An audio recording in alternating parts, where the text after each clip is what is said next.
নমস্কার, আপনাদের সবাইকে টিএনএন অরিজিনালে স্বাগত। আজকে আমি যেটার ওপর বলতে চলেছি সেটা হচ্ছে আপনাদের একটি বিষয়ে জানাতে চাইছি যে আজকে হাইকোর্টের chief justice Abhijit Gangopadhyay retirement নিয়ে নিয়েছেন। 9 তারিখে তিনি শিলিগুড়ির সভায় প্রধানমন্ত্রীর সঙ্গে থাকবেন। যেটা মনে হচ্ছে তিনি লোকসভা ভোটে প্রার্থী হিসাবে পশ্চিমবঙ্গের কোনো লোকসভা কেন্দ্র থেকে লড়বেন। রাজনীতিতে এই ধরনের লোকের দরকার, তার কারণ বিচার ব্যবস্থার আমূলচূল পরিবর্তন এবং সুধার করতে গেলে অভিজিৎ গঙ্গোপাধ্যায়ের মতো মানুষদের প্রয়োজন। ভারতবর্ষের বিচার ব্যবস্থা এত কলুষিত হওয়ার ফলে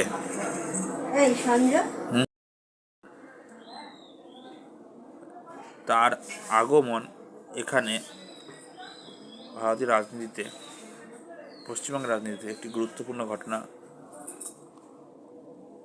বলে মানুষ মনে রাখবে। বিচার ব্যবস্থার আমূলচূল পরিবর্তন খুবই প্রয়োজনীয়।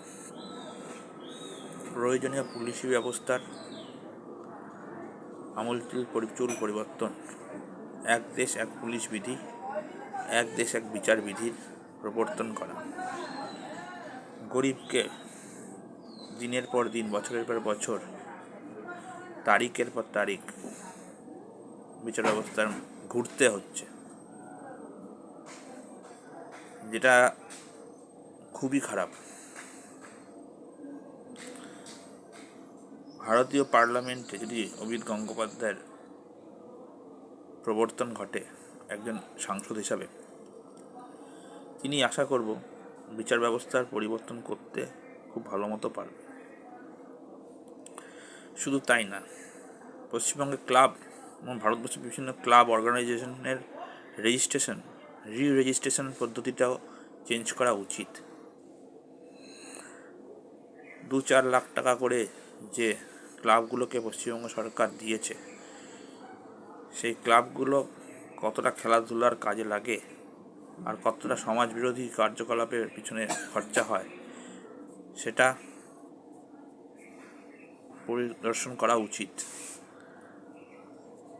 ব্যাঙের ছাতার মতো সব জায়গায় একটি করে ক্লাব, একটি অর্গানাইজেশন গড়ে উঠেছে, সবকটাই কিন্তু ভারতবর্ষ এখনও অলিম্পিকে পিছিয়ে আছে, খেলায় পিছিয়ে আছে। এই পয়সাগুলোকে নষ্ট করে রাজ্যের অর্থনীতিকে পঙ্গু করা এই পশ্চিমবঙ্গ সরকারের বিদায় দরকার। আমার যেটা মনে হয়, যদি কোনো সংসদ আমার কথা শোনে, ভারতীয় জনতা পার্টির সাংসদ বা কোনো দলের সাংসদ, তাহলে এটা পার্লামেন্টে উত্থাপন করা উচিত কি যে ক্লাবগুলোর, এনজিওগুলোর, কোনো সংস্থার রেজিস্ট্রেশনগুলো কতগুলো পংক্তির ওপরে এবং কতগুলো পয়েন্টের ওপর নির্ভর করে তবেই করা উচিত, রিভিউ করা উচিত। আগামীকাল বারাসাতে শ্রী নরেন্দ্র মোদীজির সভা আছে। উক্ত সভায় অনেক বিশিষ্ট জনপ্রতিনিধিকে দেখা যাবে, যেটা ভারতীয় জনতা পার্টির এই সভাটিকে আলোকিত করবেন। আগামী লোকসভার নিরিখে আগামীকালের জনসভাটি খুবই গুরুত্বপূর্ণ, কারণ অলরেডি 20খানা কেন্দ্রের সাংসদ পদপ্রার্থী ঘোষণা করা হয়েছে। এরপরে